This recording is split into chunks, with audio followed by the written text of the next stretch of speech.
lump of flesh, and then bones. Number 4, new baby. If you look at this verse, there's absolutely nothing special in it. Any person with half a brain could see it or imagine it. Where are the details like heart forms first and then the brain or ears or lungs? Nope, no details, just vague steps. Some Muslims will say whatever it is, at least it's correct. Interesting thing is, even these details are wrong. Now let's look into it in our second way, which was critical analysis in light of modern knowledge. Remember, these were the 4 basic steps that explained the embryology in the Quran: sperm, clinging clot, flesh and bones, new baby. First of all, first step is wrong. Sperm doesn't just go in and finds itself a nice comfortable seat inside a woman's belly to recline on. Sperm goes inside and then races towards a woman's egg. And there are millions of other sperm that are competing to reach that woman's egg. Then forms ठीक है, और ना इसने science को detail से पढ़ा है, और एथिस्ट मुझे नहीं पता ये कैसे बन गया। ये कह रहा है कि ये कोई खास आयत में आयत में कोई खास कॉन्सेप्ट नहीं दिया गया। तो ये मैं बताता हूं कि कुरान मजीद की चैप्टर 76 वर्स 2 में लिखा हुआ है कि we created human from a mingled fluid. Mingled क्या होता है? Mixed, stirred. इसका मतलब है कि कुरान कभी भी ये नहीं कह रहा कि सिर्फ स्पर्म से बनता है। कुरान ओवम और स्पर्म दोनों का कॉन्सेप्ट दे रहा है। बुखारी शरीफ में है कि males fluid is white, women liquid is yellow, and there is a competition between these 2 types of liquid. और इन दोनों में से जो लिक्विड प्रिवेल करता है आगे ऑफस्प्रिंग में, उसी लिक्विड के कैरेक्टरिस्टिक है। ठीक है, मुस्लिम शरीफ की हदीस है कि अगर मेल फ्लूइड प्रिवेल कर जाए तो ऑफस्प्रिंग में फादर के कैरेक्टरिस्टिक होते हैं, फादर की खूबियां होती हैं। अगर फीमेल फ्लूइड प्रिवेल कर जाए तो उसमें मदर की खूबियां होती हैं। ठीक है, मदर की खूबियां होती हैं, जेंडर उसका औरत होगा। तो ये कुरान मजीद में और अहादीस में बार बार स्पर्म और ओवम का कॉन्सेप्ट लिखा हुआ है। लेकिन मसला यह है कि इसने कहीं से ये एक आयत सुनी, ठीक है, और इसने कहा लो जी ये तो कुरान में गलत लिखा हुआ है, मैं तो अब एथिस्ट हूं, मैं कुरान को नहीं मानता। हालांकि कुरान में स्पर्म और ओवम दोनों का कॉन्सेप्ट दिया गया।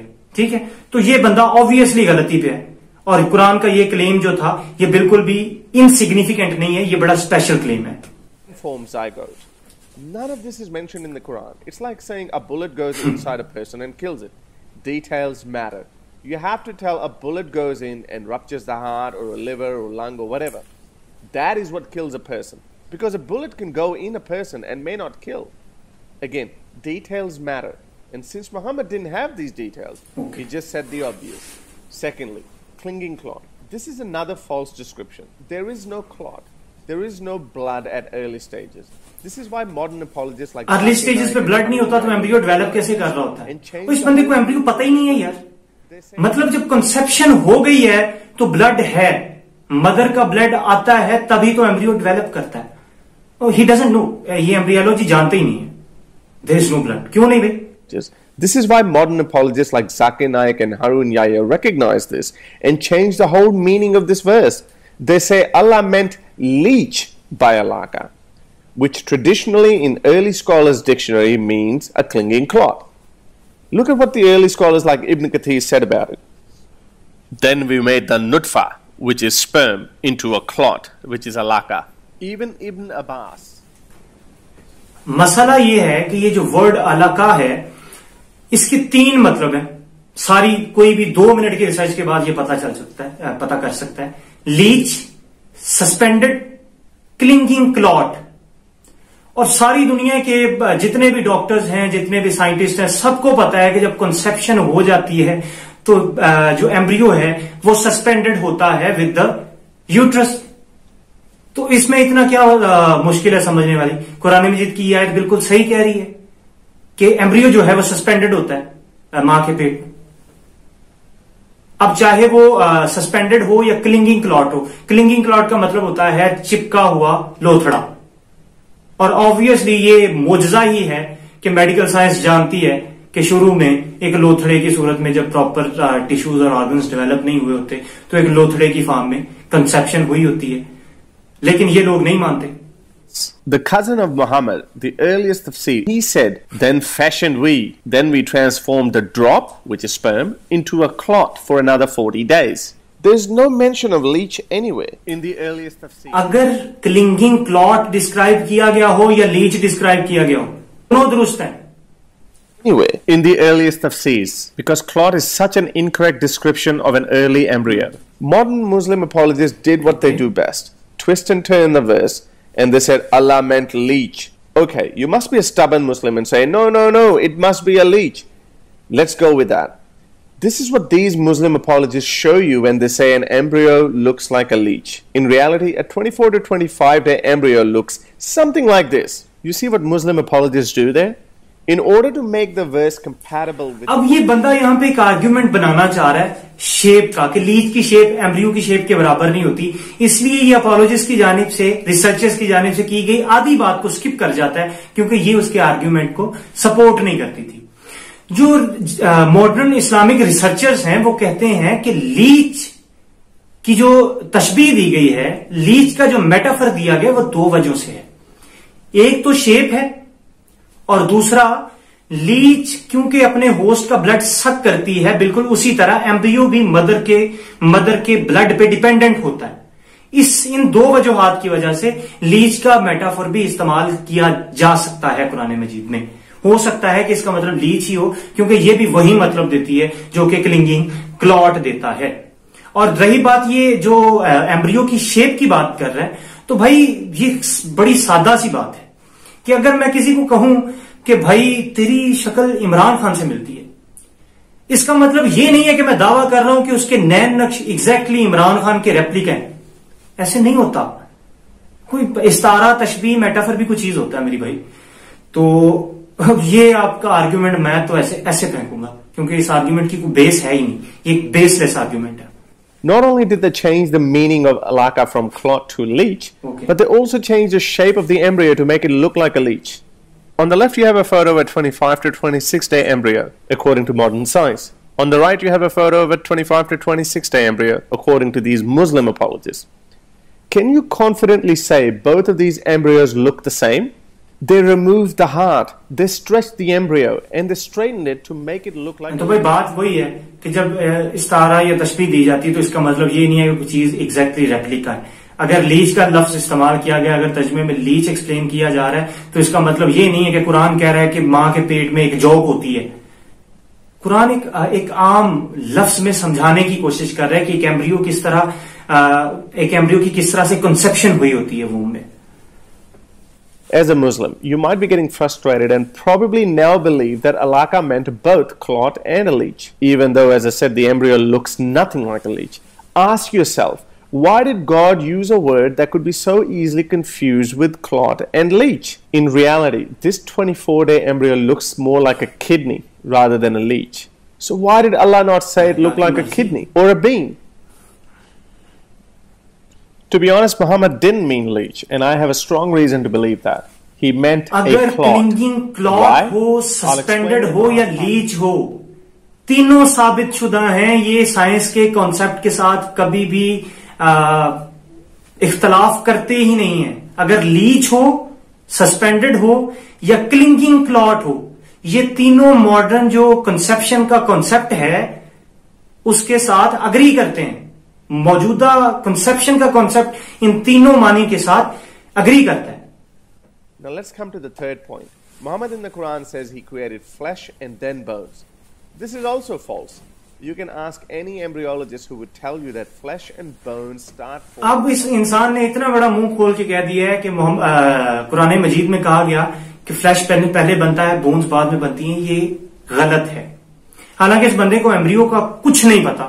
ठीक है, इसने कहीं से सुना और इसने कहा ठीक है ये कॉन्सेप्ट है कुरान मजीद में गलत लिखा हुआ है. अगर इसने एम्ब्रियोलॉजी पढ़ी होती तो ये कभी ये बात ना करता.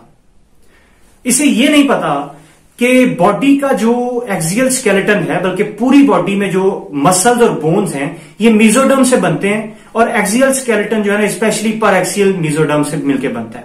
ठीक है, इस मीजोडर्म से दो डेरिवेटिव बनते हैं. मीजोडर्म डिफरेंशिएट होकर सक्लेरोटोम्स बनाती है और मायोटोम्स बनाती है. सक्लेरोटोम ने मीजनकाइम बना के आगे कार्टिलेज की टेम्पलेट बनाना होती है, जिसमें आगे ऑसिफिकेशन होती है ओस्टियोब्लास्ट के जरिए से, ठीक है, और ऑसिफिकेशन के बाद बोन बनती है। और मायोटोम्स जो होते हैं वो डिफरेंशिएट होकर मायोब्लास्ट बनाते हैं, जो इलोंगेट होते हैं और आपस में जुड़ के मसल फाइबर्स बना लेते हैं। लेकिन इसे ऐसा कुछ नहीं पता। इन स्क्लेरोटोम्स की और मायोटोम्स की, ये जो मसल और हड्डियां बनाने वाले दोनों सेल्स हैं, इनकी एक्टिवेशन इकट्ठे होती है, साइमल्टेनियसली होती है। लेकिन बोन का बनने का प्रोसेस स्लो होता है एज कंपेयर टू मसल्स, ठीक है।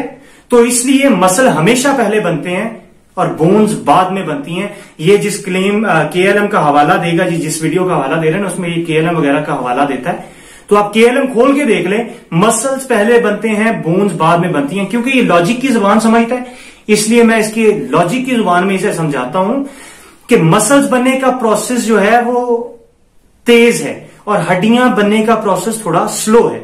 उसकी वजह यह है कि मसल्स बनते हैं, मायोटोम से मायोब्लास्ट बने और मायोब्लास्ट आपस में फ्यूज करके उन्होंने मसल फाइबर बना दिया। लेकिन बोन्स के बनने के लिए जो प्रोसेस है वो थोड़ा लंबा है। स्क्लेरोटोम से मेसेनकाइम बनती है, मेसेनकाइम से कार्टिलेज की टेम्पलेट बनती है। उसमें प्रॉपर एक लंबा प्रोसेस होता है जिसमें कॉन्ड्रोसाइट्स आते हैं और कॉन्ड्रिफिकेशन होती है, ठीक है। कॉन्ड्रिफिकेशन होने के बाद वो जो कार्टिलेज की टेम्पलेट होती है उसमें ओस्टियोब्लास्ट आते हैं और ओस्टियोब्लास्ट ऑसिफिकेशन करना शुरू कर देते हैं। तो बोन के बनने का अमल जो है वो बहुत ज्यादा स्लो अमल है एज कंपेयर टू मसल के बनने का, ठीक है। जब मायोब्लास्ट से मायोट्यूब्स और मसल फाइबर बन चुके होते हैं तब बोन्स में ऑसिफिकेशन स्टार्ट होती है। तो ये क्लियर है कि फ्लैश हमेशा पहले बनता है बोन्स से। और ये यहां पे दावा कर रहे हैं नहीं जी फ्लैश और बोन्स जो है वो इकट्ठे बनते हैं, बिल्कुल भी नहीं है, इनको पता ही नहीं है किसी चीज का।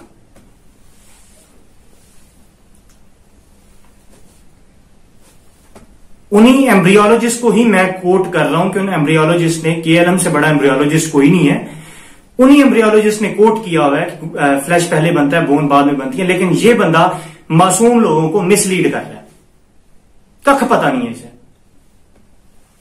It is not a sequential step, it's a simultaneous step.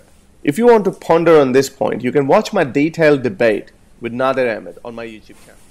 इसकी डिबेट सुनने से अच्छा है कि आप केएलएम खोल के देख लें तो आपको पता चल जाएगा।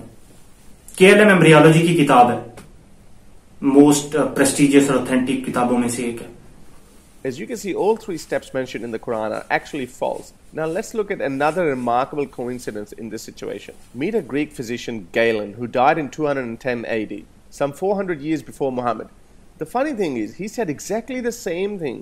Only difference is, Galen said it 400 years before Muhammad did. Let's look at Galen's step. Sperm, blood, flesh and bones, baby. Let's look at the steps of both Galen and Muhammad side by side. The only difference is Galen used the word blood, whereas Muhammad used the word clot. Raw blood में और एक clinging clot में, suspended clot में बहुत ज्यादा फर्क होता है। क्लिंगिंग क्लॉट एग्जैक्ट डेफिनेशन है कॉन्सेप्शन ऑफ एम्ब्रियो की, कि एम्ब्रियो किस तरह से पड़ा होता है, ठीक है। और ब्लड जो है ना कभी भी इस चीज को एक्सप्लेन नहीं करता। तो गेलन रॉन्ग था, रसूल खुदा और कुरान मजीद जो है वो बिल्कुल दुरुस्त कह रहे हैं। Clot is commonly referred to as blood anyway. This is why I earlier said that Muhammad probably meant clot rather than a leech. Since Muhammad copied rest of Galen's work, there is a good reason to believe that he copied this step as well. The problem with copying is that the person you're copying from, if he gets it wrong, तो हुआ यूं कि जो पहले testicles में semen production वाला हवाला था उसमें रसूलुल्लाह ने ग्रीक लोगों को फॉलो नहीं किया, ग्रीक लिटरेचर को फॉलो नहीं किया। लेकिन इसमें वो कह रहा है कि मोहम्मद ने ग्रीक को फॉलो किया। एक डिसीजन एक बार डिसाइड कर लो कि कुरान मजीद कॉपीड है या मेड अप है। क्या कुरान मजीद नकल किया गया है या खुद से गढ़ा गया? मुआज़ल्लाह। And that's exactly what happened with Muhammad. Galen wrote is a little more in detail than I have time in this video. You can buy my book, The Curse of God, Why I Left Islam, to read this in detail along with many. अच्छा, अब ये तो आपने देख लिया होगा कि इस बंदे ने जितने क्लेम्स किए हैं, जितने एतराजात किए हैं, मुझे लगता है कि ये हमने कन्विंसिंगली उनको रद्द करके उसका जवाब दे दिए, उसका अल्टरनेटिव कॉन्सेप्ट इसे समझाने की कोशिश की है। अब ये समझे या ना समझे, ये इसकी अपनी मर्जी है। अब एक आखिरी आर्ग्यूमेंट ये है कि हमारे जो एथिस्ट हैं ये बार बार कहते हैं कि रसूलुल्लाह सल्लल्लाहु अलैहि वसल्लम और उनके दोस्तों ने कुरान मजीद गढ़ा और कॉपी किया ग्रीक फिलोसफर से। लेकिन मुझे आप एक बात बता दें कि इस पूरी वीडियो में आपने 3 क्लेम्स किए थे, हमने तीनों क्लेम जो हैं वो साइंस की जुबान में आपको सही साबित करके दिखाए हैं। इसका मतलब यह है कि मुआज़ अल्लाह अगर रसूल खुदा ने ये कुरान मजीद की इन आयात को कॉपी किया था ग्रीक लोगों से, तो मुझे अब ये आयात जो थी वो सही है, ग्रीक लोगों के ये कॉन्सेप्ट भी सही है, रसूल खुदा ने कॉपी किया, हमने उनको सही जस्टिफाई कर दिया। तो मुझे अब इतना बता दें कि रसूलुल्लाह सल्लल्लाहु अलैहि वसल्लम को कैसे पता था कि ये चीजें मैं कॉपी करूंगा, क्योंकि ये 1400 साल बाद साबित हो जाएंगी कि ये चीजें दुरुस्त हैं। ठीक है, मतलब ग्रीक लोगों ने बहुत सारे क्लेम्स किए, थाउजेंड्स, ऐसे कह लें कि मिलियंस ऑफ क्लेम्स किए।